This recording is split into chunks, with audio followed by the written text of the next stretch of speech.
Creed en sus profetas. Viernes 5 de julio 2024. Habacuc 1. La profecía que vio el profeta Habacuc. ¿Por qué tanta injusticia? ¿Hasta cuándo, oh Señor, clamaré y no oirás? ¿Hasta cuándo daré voces a ti diciendo, violencia, sin que tú libres?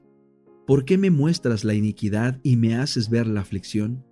He aquí que surgen pleitos y contiendas. La destrucción y la violencia están delante de mí. La ley pierde su poder y el derecho no prevalece porque el impío cerca al justo. Por eso sale torcida la justicia. Yo levanto a los caldeos. Observen entre las naciones y miren, quédense asombrados y atónitos, porque yo haré en sus días algo que aun si se los contara no lo creerían. He aquí que levanto a los caldeos, pueblo furioso e impetuoso que marcha por la anchura de la tierra para tomar posesión de los lugares habitados que no le pertenecen. Será temible y terrible, de sí mismo derivará su derecho y su dignidad. Sus caballos serán más veloces que los leopardos y más ágiles que lobos vespertinos. Sus jinetes se dispersarán haciendo cabriolas. Vendrán de lejos, volarán como águilas que se apresuran a devorar. Todo este pueblo vendrá para hacer violencia. Todos sus rostros se dirigen hacia adelante y reunirán cautivos como arena. Se mofará de los reyes y hará burla de los príncipes. Se burlará de toda fortificación. Levantará terraplenes y la tomará. Entonces su espíritu pasará y se acabará. Devolverá a su Dios esta su fuerza. ¿Por qué se ensañan los caldeos? ¿Acaso no eres tú desde el principio, oh Señor, Dios mío y Santo mío? No moriremos. Oh Señor, para juicio pusiste a los caldeos. Tú, oh roca, los has establecido para castigar. Eres demasiado limpio como para mirar el mal. Tú no puedes ver el agravio. ¿Por qué pues contemplas a los traidores y callas cuando el impío destruye al más justo que él? Permites que los hombres sean como los peces del mar, como reptiles que no tienen quien los gobierne. A todos saca con anzuelo, los atrapa en su red y los junta en su malla, por lo cual se alegra y se regocija. Por eso rinde sacrificios a su red y ofrece incienso a su malla, porque gracias a ellas incrementa su porción y hace suculenta su comida. Por eso sigue vaciando su red para volver a matar continuamente y sin piedad a las naciones. El deseado de todas las gentes, capítulo 44, la verdadera señal. Hipócritas, dijo Jesús, que sabéis hacer diferencia en la faz del cielo, pues estudiando el cielo podían predecir el tiempo, y en las señales de los tiempos no podéis. Las palabras que Cristo pronunciaba con el poder del Espíritu Santo, que los convencía de pecado, eran la señal que Dios había dado para su salvación, y habían sido dadas señales directas del cielo para atestiguar la misión de Cristo. El canto de los ángeles a los pastores, la estrella que guió a los magos, la paloma y la voz del cielo en ocasión de su bautismo eran testimonios en su favor.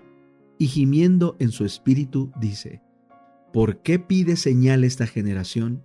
Más señal no le será dada, sino la señal de Jonás profeta. Como Jonás había estado 3 días y 3 noches en el vientre de la ballena, Cristo había de pasar el mismo tiempo en el corazón de la tierra. Y como la predicación de Jonás era una señal para los habitantes de Nínive, la predicación de Cristo era una señal para su generación. Pero, ¿qué contraste en la manera de recibir la palabra?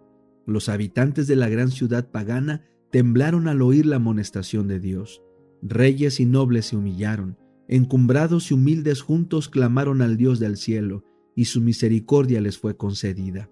Los hombres de Nínive se levantarán en el juicio con esta generación, había dicho Cristo, y la condenarán, porque ellos se arrepintieron a la predicación de Jonás, y he aquí más que Jonás en este lugar. Cada milagro que Cristo realizaba era una señal de su divinidad.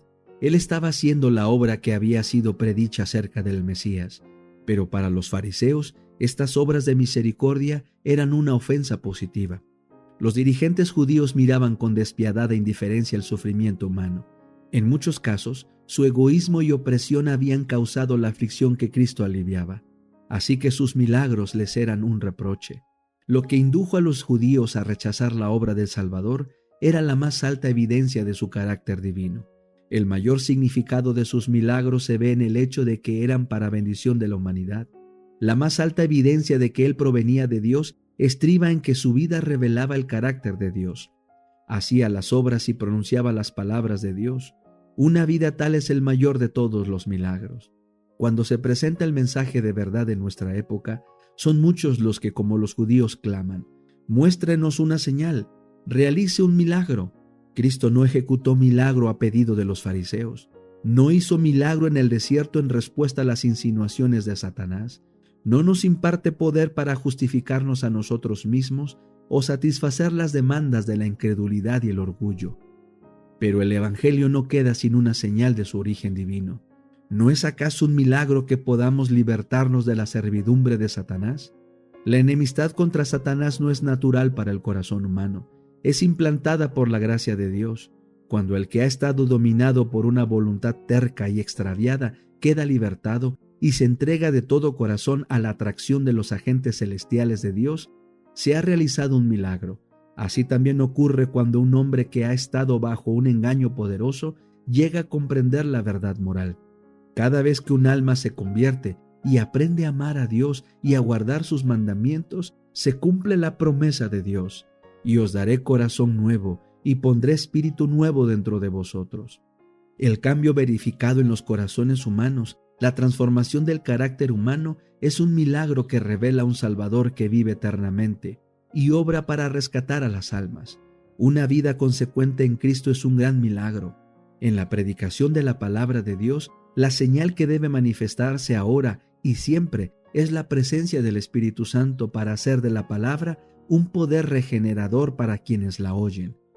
Tal es el testimonio que de la divina misión de su Hijo Dios da ante el mundo. Los que deseaban obtener una señal de Jesús habían endurecido de tal manera su corazón en la incredulidad que no discernían en el carácter de Él la semejanza de Dios. No querían ver que su misión cumplía las Escrituras. En la parábola del rico y Lázaro, Jesús dijo a los fariseos: si no oyen a Moisés y a los profetas, tampoco se persuadirán, si alguno se levantare de los muertos. Ninguna señal que se pudiese dar en el cielo o en la tierra los habría de beneficiar. Jesús, gimiendo en su espíritu y apartándose del grupo de caviladores, volvió al barco con sus discípulos. En silencio pesaroso cruzaron de nuevo el lago. No regresaron, sin embargo, al lugar que habían dejado, sino que se dirigieron hacia Betsaida, cerca de donde habían salido alimentados los 5,000.